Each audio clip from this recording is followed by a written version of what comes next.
हरि ओं।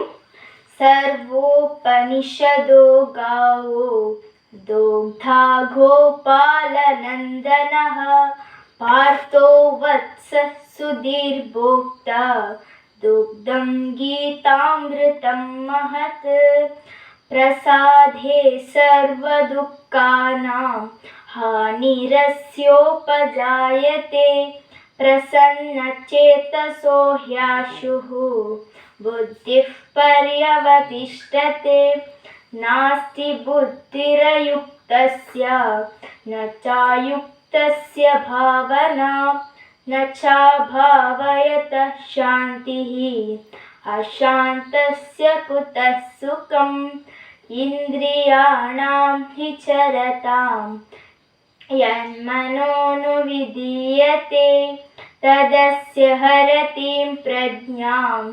वायुर्नावमिवाम्भसि। ಧನ್ಯವಾದः।